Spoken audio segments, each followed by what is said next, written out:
Hoy amanecimos todos con un ministro de Justicia diciendo se cierran el 40% de los registros automotores. ¿Qué implica eso, Iván? Así es, lo que veníamos viendo con esto de los registros automotores es un tema que vuelve a estar en agenda. El año pasado hubo una diputada junto por el Cambio que empezó a hacer mucho ruido con un proyecto de ley para eliminarlo por completo, Sí. y lo que viene a hacer hoy el gobierno, después de una serie de auditorías, es decir, vamos a cerrar el 40% de los registros. De ese 40% son los que hoy están intervenidos. ¿Qué quiere decir que estén intervenidos? Que no tienen a un titular registral, no tienen a un director titular, sino que tienen a un interventor que lo asigna la Dirección Nacional de Registro de la Propiedad Automotor. Y ahí hay que decirlo también, Eduardo, cuando cruzamos registros automotores, la política estaba muy preocupada también por esto, ¿no? Hace tiempo se venía hablando. Sí, a mí igual me parece una cuestión menor. Yo te quiero decir una cosa.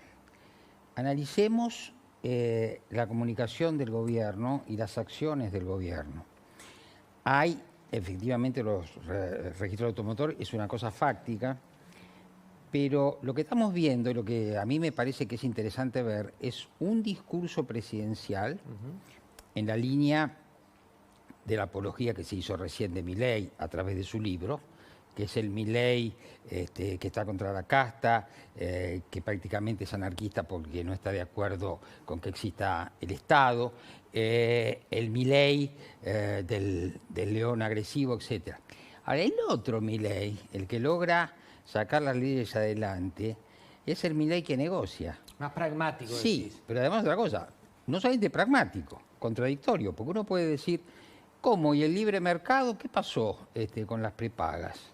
¿Qué pasa ahora con el retraso de los aumentos de tarifa? Entonces uno se puede hacer una pregunta.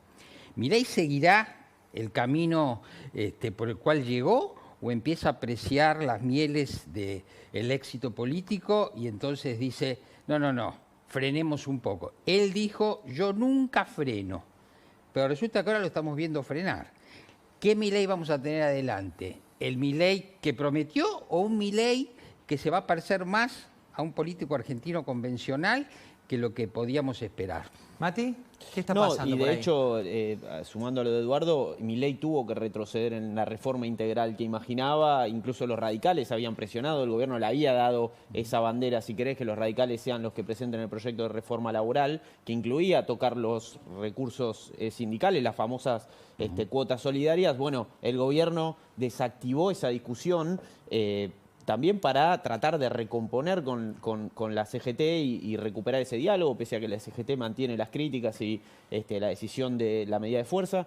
Pero me parece que también se vio en otras decisiones que tomó el gobierno. Lo de tabaco para mí fue una derrota, obviamente, del gobierno el otro Porque día entró el en la proyecto. Cámara. Entró el proyecto, Bueno. que el gobierno que había querido sacar todas las cuestiones sectoriales, no solo el tabaco, sino también azúcar, el tema de los limones. O sea, había querido desactivar para tratar de allanar el camino de los votos. Me parece que estamos viendo, más allá del discurso, un Milei mucho más pragmático y creo que lo importante el otro día en diputados también es que se dio cuenta que están los votos. Era lo que le venían diciendo estos sectores dialoguistas, que se ven también, me parece que en una encerrona, porque obviamente la agenda que tiene Milei son las reformas un poco, que sobre todo el PRO, ¿no? Eran las que proponían, o Juntos por el Cambio, proponían para implementar, y ahora se ven obligados por una cuestión de coherencia y porque su electorado obviamente los empuja a acompañarlos. Iván, hablando de esto, dijeron cerramos 40% de los registros, los que están intervenidos, ¿qué significa eso? Los que están intervenidos justamente son, como te decía recién, los que tienen a un interventor nombrado por la Dirección Nacional. Es decir, que lo que se hace normalmente con los registros es tenerlos, en caso de que el dueño fallezca o deje la titularidad, es tenerlos intervenidos por un año y después mandarlos a concurso para que vuelva a tener un titular. Esto es un riesgo en realidad más que nada para los empleados, porque los empleados de todos los registros automotores están en concepto de colaboradores atados a la presencia de sea el interventor o el titular. En caso de que alguno se vaya, ellos pierden no solo la antigüedad, sino el trabajo, tienen que ser recontratados nuevamente por quien venga después. Y hay un punto que es los costos, ¿no? Para la gente, la cédula verde, la cédula azul, cuántos se renuevan, cada cuánto se renuevan, ¿qué cambió? Ahí cambió. La resolución que lanza el Ministerio de Justicia habla de la cédula verde, pero en paralelo la Agencia Nacional de Seguridad Vial sacó un comunicado para que no vayamos todos mañana sin cédula azul a manejar, porque para eso falta. Cédula azul es la que no tiene el titular. Exacto, la cédula azul es la que te autoriza a manejar un auto que no es tuyo o un vehículo. La cédula verde es la que no va a tener vencimiento y la que va a ser necesaria para presentar y manejar sin la necesidad del azul. Todavía eso no va a estar reglamentado, falta que se dictaminen algunas cosas para que rija efectivamente. ¿Damián? Ojalá que esto sea una desregulación espejo de lo que necesita la economía. Eduardo ¿Por qué dice, lo decís? y porque Eduardo dice es una cuestión menor. Tenemos que ir a cuestiones mayores. Yo mañana con esto me pongo una concesionaria de auto, no te quepa ninguna duda. Pero tenemos que ir a cuestiones mayores. O sea, sancionada la ley bases, al otro día, yo sé que están cansados los diputados y senadores, al otro día comen pastelito de batata y membrillo el 25 de mayo, el 26 tiene que venir la reforma tributaria. Porque ¿cómo me devuelves los 15 puntos del producto? Se tienen que poner los pantalones largos, muchachos. Porque para desregular, y lo que dijo Milei hoy, que desde el punto de vista fiscal, yo de alguna manera voy a sostener lo fiscal y desregular la economía, tenés que ir a una reforma tributaria, y eso no está en la ley base. No está por ningún... O sea que esto que dice Iván tiene que ser ley espejo de lo que se viene para lo grande. Eduardo, si tenés que ponerle un título a esta realidad que vivimos hoy, recién hablabas, bueno, los biógrafos que contaron su historia, cómo se conocieron con Milei en su momento y demás. ¿Cuál es el título de esta época? Si tenés que poner un título a este modo de época. El título es que en esta época lo que tienden a predominar son los gobiernos que los académicos llaman los partidarios de una democracia iliberal. Desde el punto de vista de lo que son las tradiciones de la democracia liberal, un gobierno como el gobierno de Milei está en otra línea. La concepción que Milei tiene de la democracia es más próxima o es una versión del populismo.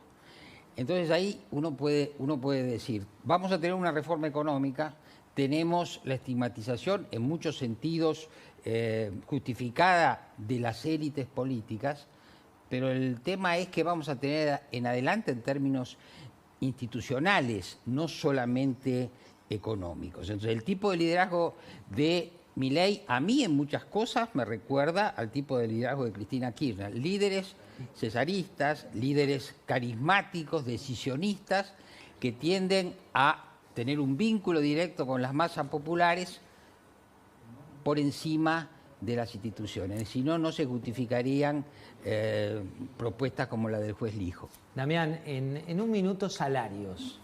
Salarios. ¿Le ganan Sí, en un inflaciones? minuto, sí. La pregunta es, Sí, ¿le ganan o no inflación? le ganan? La realidad es que para atrás no le ganan.